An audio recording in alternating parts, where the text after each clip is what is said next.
This is Gene Montrose-Dilling. Welcome to the Tapping Q&A podcast, recorded live to tapes from Williamsburg in Brooklyn. This is episode 403, originally aired December 30th, 2009, re-recorded and re-edited for November 11th, 2019.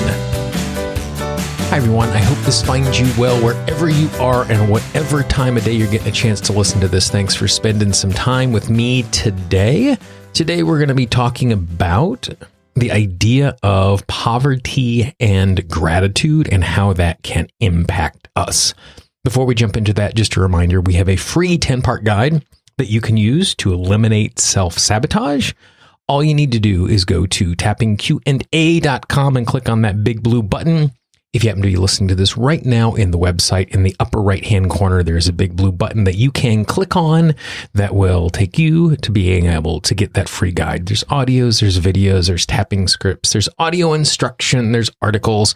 It will make it easier for you to use tapping to eliminate self-sabotage and take the action that you want. In today's conversation, what I'm going to do is just draw a really simple comparison and contrast between the dispositions of poverty and gratitude. And it's more than I need to be thankful or it's hard not to be thankful, that we actually get into how those two dispositions impact us and what we can do daily to make sure that we are in a state that is helpful and useful.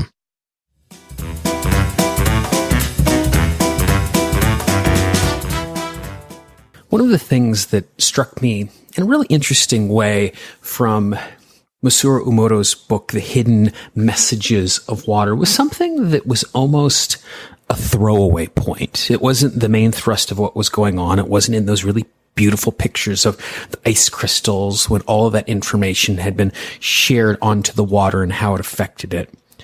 But it was in an area where he was talking about emotions themselves and was pointing out the fact that for every emotion, there is a vibration, there's an energetic wave that comes along with that. That when we have an emotion, there's a biochemical reaction inside of the body.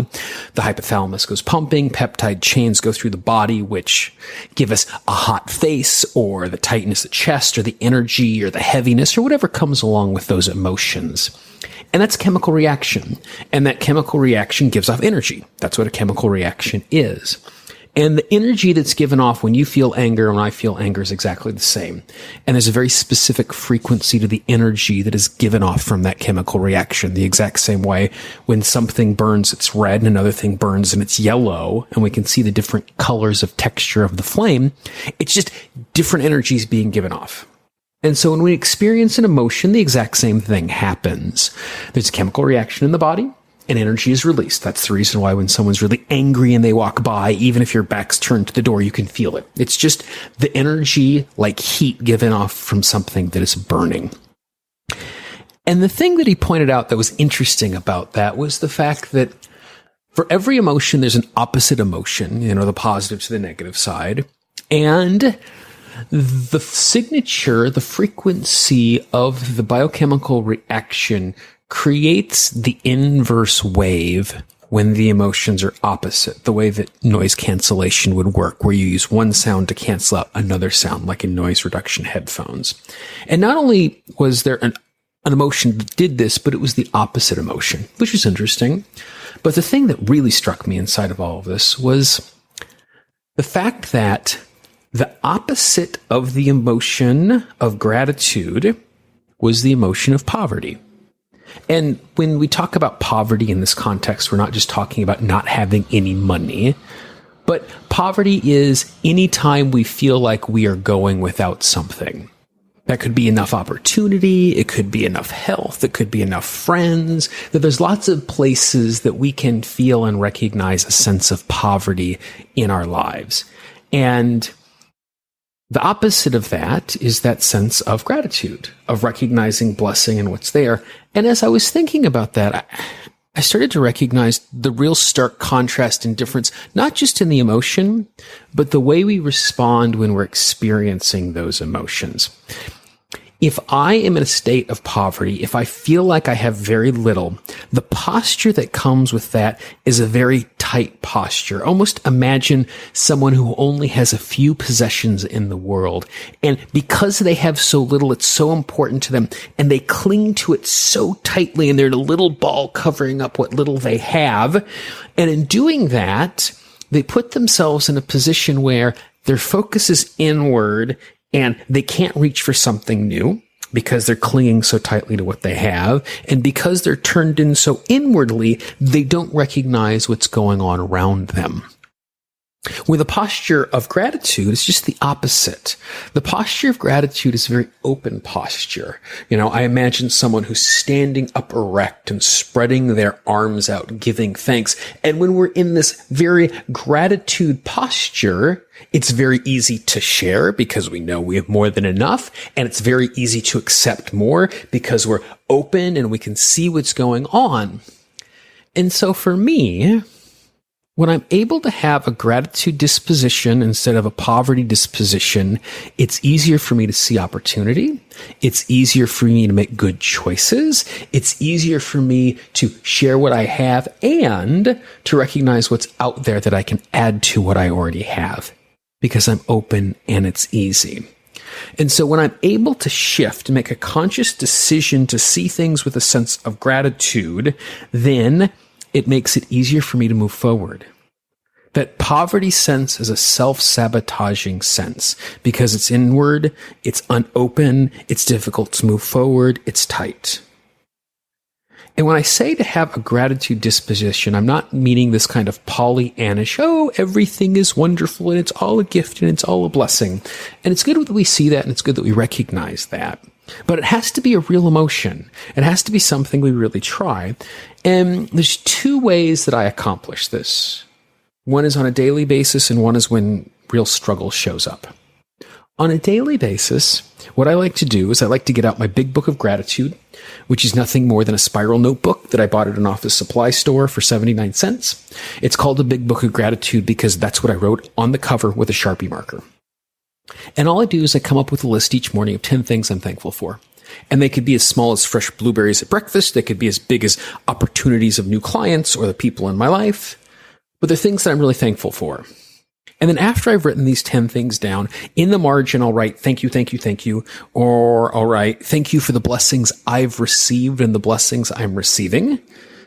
Because it's good for me to recognize the fact that blessings and goodness is coming to me. And when my eyes are open, I can receive it more. And then after I've written all of this down, I'll just take a few seconds and I'll tap through the list. I'll read each of those things. And it's important that I don't just blueberries, new day, sunshine, I'm alive, and just read them motionlessly and emotionlessly. But I really need to tune into it and give a sense of appreciation. And sometimes it's really hard. It's really hard to see things that are good. It's really hard to see things that are positive.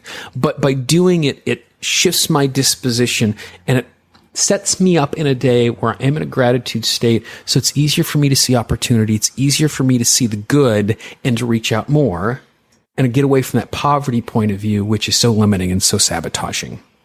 The other thing I use is something that is very much in the moment. When something really overwhelming, unplanned, problematic shows up, the question I like to ask is, 1 year from now, how would I look at this moment and recognize it as the best thing that's ever happened to me? Now, I'm not saying the moment is good. I'm not saying I want to do it again, but what is the possible scenario where this is going to be something that I'm going to look back at and go, wow, that was really good for me. I wouldn't want to do that again, but look at all the fruits that came from this struggle, this problem, this obstacle. And when I do that, it shifts my point of view from going, oh, this sucks, to, okay, I can work from the place I'm standing right now to someplace positive, and what are the choices I can make right now to start myself down that path? And again, it moves me away from the poverty disposition of, oh, look at how little I have because of this problem, to the gratitude disposition of, what can I do to make this good? And I move from limiting and sabotaging to moving forward. And so it's all about the way that we look at it. It's not what's in front of us, because oftentimes we don't control that. There are things in our lives that show up we don't have control over. It's how we respond to them.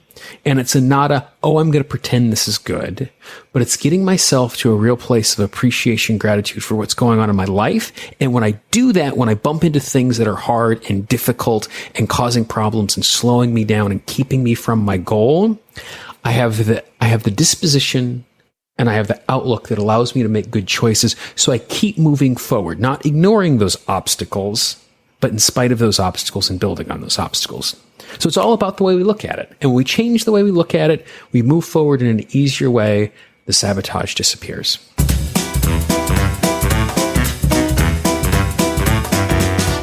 It's pretty straightforward stuff, but I think it's really important that we have a grasp of those two concepts, because when we're able to grasp those, we're able to, at the beginning of the day, do things to change our resource state, or as we're navigating the day and we get more fine-tuned in this, we are going to recognize those moments and those times in which we are not connected to a sense of gratitude, or we're deeply in a sense of poverty, and how that is impacting our choices, thus giving a chance to turn it around.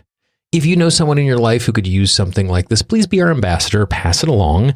Don't spam your inbox. But if you know one or two people who could use a resource like this, please share it with them.